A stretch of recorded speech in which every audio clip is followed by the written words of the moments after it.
Health officials report this week that 6 new cases of the Zika virus have been found in Florida. That brings the state's total to 70 locally transmitted cases. We have a lot of questions about mosquitoes that carry this virus, and research biologist Dr. Aparna Talang from USF Sarasota Manatee is here to give us some answers. Now, you're doing research on mosquitoes. Tell us about that. I am. So I'm really excited because I have students working with me. So we're taking a different take on mosquitoes. So we're trying to figure out bacteria that live in mosquitoes that they may be dependent on, and maybe we can, if we can figure that out, maybe we have a way to hurt the bacteria that they're depending on, and is that a way to maybe control them? And so it's this constant arms race with mosquitoes. We have to try to stay one step ahead of them. What's the best way to knock down their population? Maybe eradicate, but that's hard. What about the Zika virus? How concerned are you about that? So also, I'm concerned enough that I take lots of measures around my house. So I have a 9-year-old daughter who's very active. She goes to school. She wears mosquito repellent every single morning. Really? And I don't know if she's sensitive to DEET. The DEET products are good, but I use some that have a substance called picaridin. Someone else may pronounce it differently, that's how I say it. And it's based on, it's a synthetic compound now, but it's based on peppers. So you can actually find a natural version in peppers. And very few people have complained about sensitivities. I love it. And we've had no mosquito bites. None? None. Yeah. So. What should we do around our house? So I'll tell you what I do is I make sure none of I love plants, so I have lots of plants, but I just make sure I don't have dishes that are filling up with water. We've been getting lots of rain lately.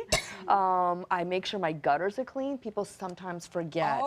Gutters are often overlooked, and when you have some rain that may be sitting there, leaves that are falling in, that really is a good breeding area. And why is that important? Why don't you want the standing water around your home? Yeah, no, thank you. So I didn't explain that. So the water is what the female mosquitoes are going to come to lay their eggs. So some people may not realize this. It's the females that blood feed. And the only reason females are coming to animals to blood feed is they take the blood, they break down the protein, and they make yolk. So she's just making yolk for her eggs. So when she's done, she goes lays those eggs, and that's where those type of environments will attract the I have a breed question. Is there a certain type of mosquito that is transmitting the Zika virus, and is that the most common type? That's a great question. So right now we have most to worry about is Aedes aegypti, and she's commonly known as the yellow fever mosquito because that's how we first learned about her. But she is a vector of dengue in lots of places. She's a vector of Zika. She's not as common as some of our other mosquitoes. Oh, that's good. That's very good. However, the thing is she has really figured out how to live near us. That's what makes her such a concern. That's interesting. What are some of the misconceptions we have about Zika virus, or about mosquitoes? About mosquitoes, well, so one of them is that, so males don't blood feed on us. You might see them flying around you, and you could always tell the difference between a male and a female. The males have really beautiful sort of plumose antennae, and they're sort of smaller than females overall. And the females will come to you certainly for a blood meal, and so that's one misconception.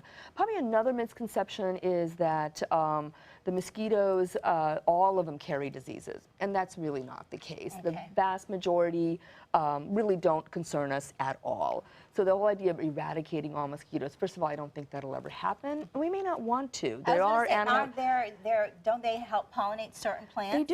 They do, and probably not as well as bees, certainly, and other insects, but they do. And some animals do feed on them, spiders, bats, and so they are important parts of the ecosystem.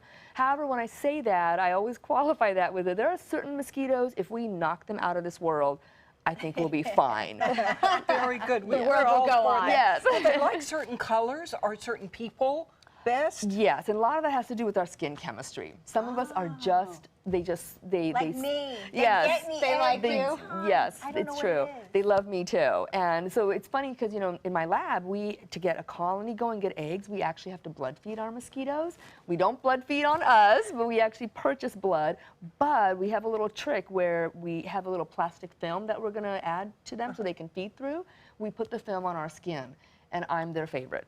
Oh, If the so little interesting. plastic is Oh. on my skin and we put the blood in and let them feed, they love it. But one of my students, we can't use her skin because they just don't like it. They just don't like it. She's very lucky in that way. your classes sound like a lot of fun.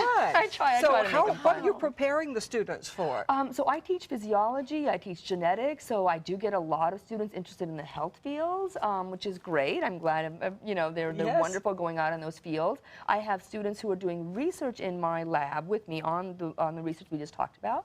They're going to go on to med school, they're going to go to grad school, and so it's a wonderful experience for them That is. actually applying the science. That is very good. I'd like to attend some of those classes. I wouldn't mind if we eradicated them all, but I get that. Aegypti, we can eradicate. They're not at all worried about that. And you can get more information by going to usfsm.ed. Thank you so much.